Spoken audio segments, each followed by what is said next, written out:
You're not one of the rats scurrying about this place. Truth be told, you don't seem to belong here at all. Perhaps you shouldn't be here, eh? But in the grand scheme of things, it's none of my concern. Do you need something? A king is a king. He bears the flaws inherent to any ruler, as if the crown itself bestows similar faults upon each bearer. But there's little to say about Sagramore. It's the queen, his wife, who is the true delight. She's scheming, spiteful, and beautiful. The ideal woman. Trust me, I've met King Sagramore on many occasions. He doesn't make much of a grand impression, and he used to have quite the short temper. There's not much around here. The most important places are my shop and Sagramore's court, just over there. You might also run into the Shroom Knight, the Queen's personal lapdog. Though he's a knight, he's a rat of the lowest order. I can't make heads or tails of him. No idea what he needs. If you want, go ahead and talk to him. I've grown tired of that fellow. Waiting for a customer. Are you interested?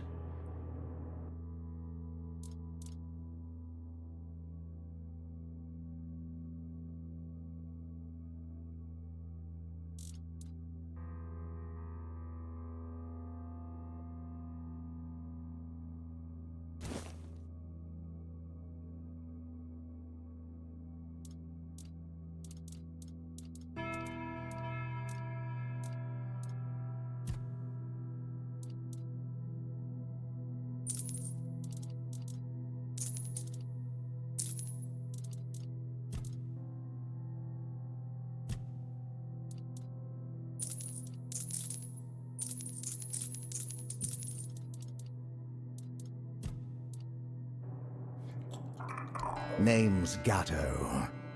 Once upon a time, I used to be a rat catcher at the court of King Sagramore. Later, fate led me to catching rats here, outside the cold walls of Sagramore's castle. Off you go.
Greetings to you, strange soul.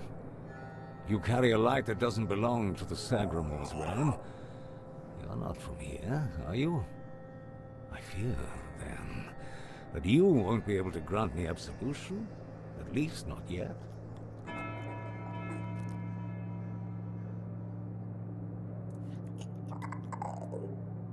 Only a pure soul can bear the sins of another.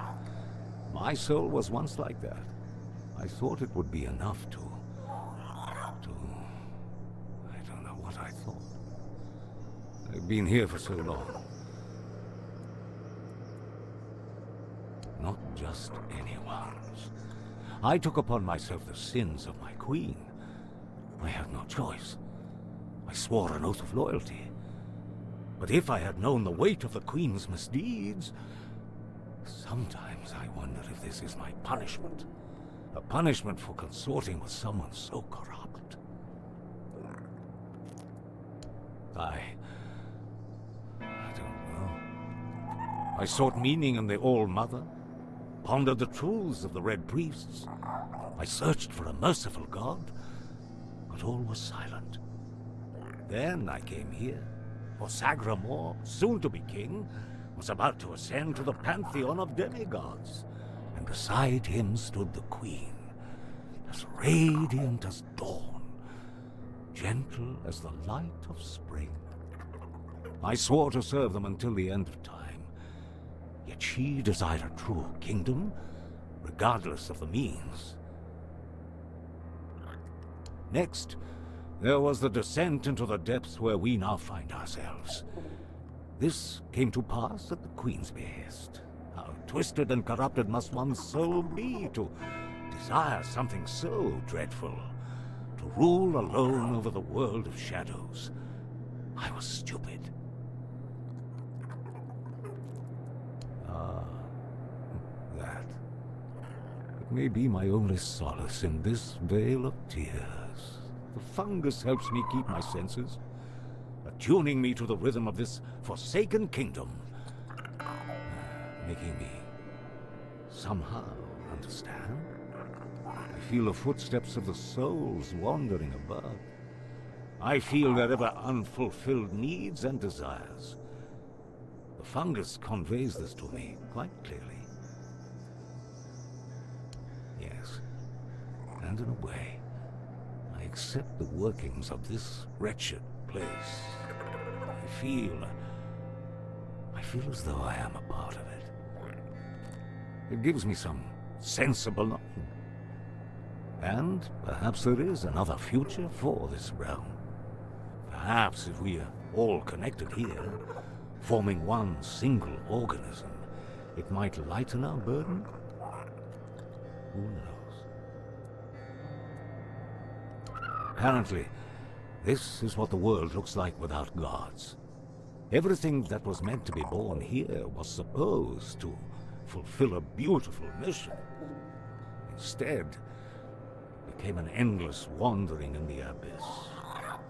Sagramor took a wife, a woman whose power no one was aware of, much like her true intentions. And here it is, the kingdom deep in the abyss, with its abysmal king and queen. Scroll. Indeed, I recall seeing druidic sages arriving at the court long ago. I also witnessed powerful acts of magic. Surely the court custodian might know more, but you must forgive me. I cannot provide you with a more specific answer. May goodness and light guide you.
Ah, a new guest in our court.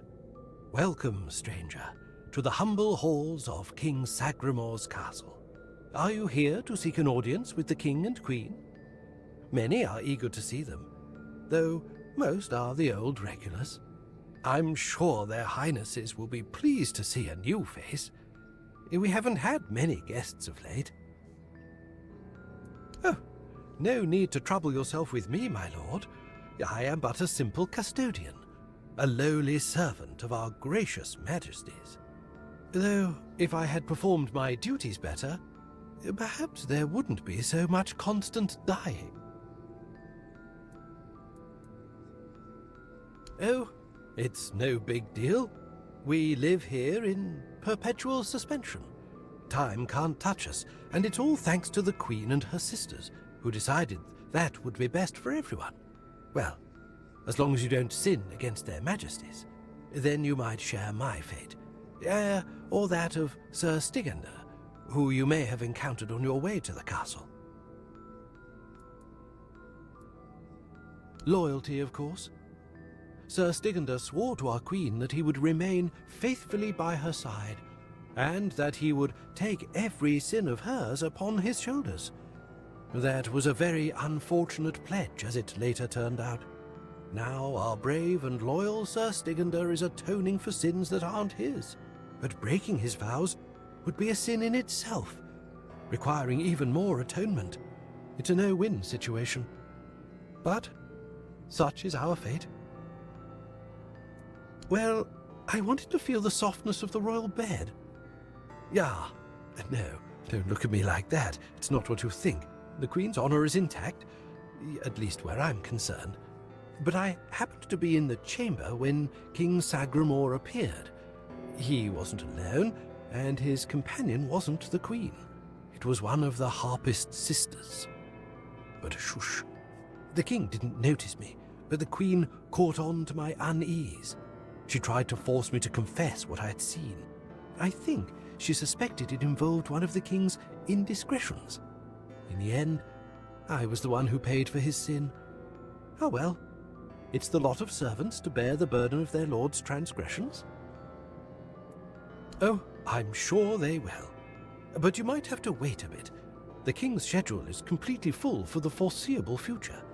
And, before you ask, no, there's no way to speed it up. King Sagramore is very particular about treating all his subjects equally.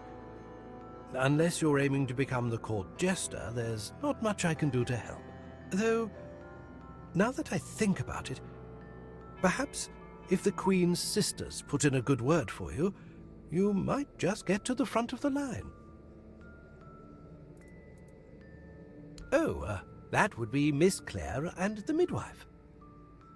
Should I elaborate about the royal family in any particular order? She's a wonderful woman, completely dedicated to family. Her life's mission was to bring a child to the royal couple into this world. She loves all the royal children. Unfortunately, none of them are, suited to inherit our kingdom. You'll be fine, as long as you don't insult her family. She's the youngest of the sisters. She used to be so sweet and innocent. But now, well, I shouldn't gossip. I'm already trying to make up for that. Just know that Miss Clare isn't a bad person. She became envious of the Queen's love for the king and ended up chasing after boars who never really returned her feelings. I don't know much more than that. Talking to Miss Clare is rather, difficult. You'll see what I mean. I'm glad you asked, my lord. All you need to do is kill me, and the keys to the sisters' chambers will reveal themselves to you.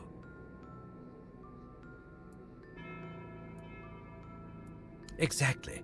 For a brave adventurer like you, it should be no trouble at all. Go ahead. I won't fight back. I die more often and more efficiently than anyone else in this noble castle.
Rah!